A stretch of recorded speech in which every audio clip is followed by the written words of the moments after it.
Thank you, Mr. Chairman. Gentlemen, thank you for your testimony.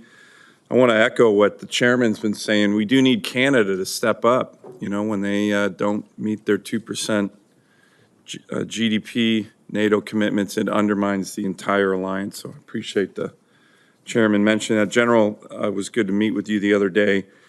We had a meeting with senior Trump administration officials just a couple days ago, a number of senators who were focused on the border, and they focused, like your testimony, a lot on the northern border, which I really appreciate. I have a chart here that depicts a lot of the air and sea incursions that we've seen in the last few years. It's been quite remarkable, particularly the joint Chinese-Russian strategic bomber missions into our ADIZ and the joint Chinese-Russian naval task force, quite big, a 12-ship naval task force last summer. President Trump himself commented recently that we need to increase military investments in Alaska as Russia and China make more menacing moves in the region. That's a list, that's just an example of all the different incursions, air and sea, just in the last 3 years, which is quite astounding. General, I want to go into a little bit more detail. Your troops have done a great job of intercepting these strategic bombers. By the way, they come with armed MiGs, right? This is a serious incursion, not easy to do. Our Navy's done a good job, although the first time we had that joint Russian-Chinese task force, we didn't have any Navy response, nothing, which was ridiculous in my view. 150-foot Coast Guard cutter. But these are difficult missions, made more difficult, for example, when you're intercepting strategic bombers. A lot of times our fighters are having to fly over 1,000 miles just to get to the end of the ADIZ to intercept them. So my question, can you put the other slide up, the one with the map, the first one with the map? There you go. Do you agree we need more infrastructure? You and I have talked about reopening the airfield and the Navy base at Adak, which is out here on the Aleutian Island chain, or Utqiagvik and Barrow, Alaska, to help with the SAR missions. Can you explain that in a little bit more detail? Admiral Paparo is in agreement with you on this, where these incursions are going to increase.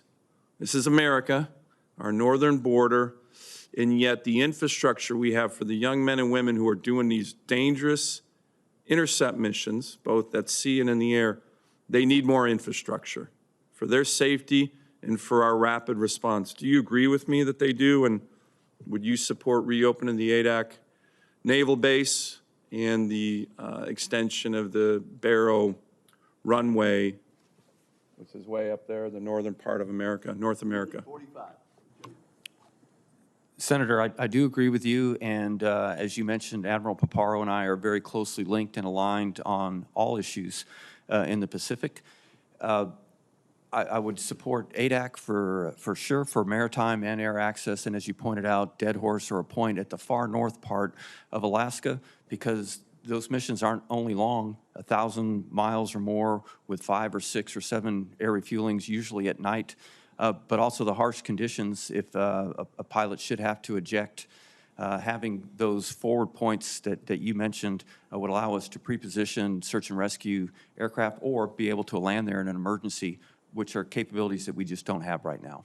Great, thank you on that. And again, I want to thank the men and women under your command. They do these intercept missions all the time. They're very tough, they're dangerous. They don't make a lot of news down here in the lower 48, but they're doing a great job.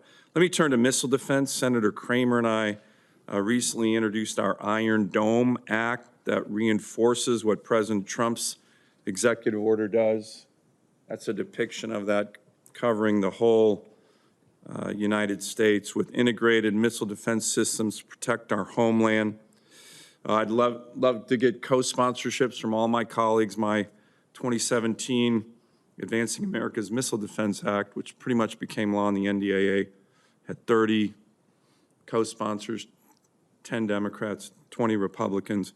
But can I get your sense to, first, a commitment to work with me and Senator Kramer on that, and then you mentioned the NGIs and the ground-based missile interceptors.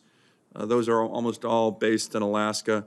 Why is it taking so long to fill those 20 silos that we just built out that are needed? And can I get your commitment to work with me as part of this Iron Dome Act to accelerate that? Senator, you have my full commitment to work with you on the Iron Dome. It's the core mission of NORAD and NORTHCOM is to defend, just as you described there.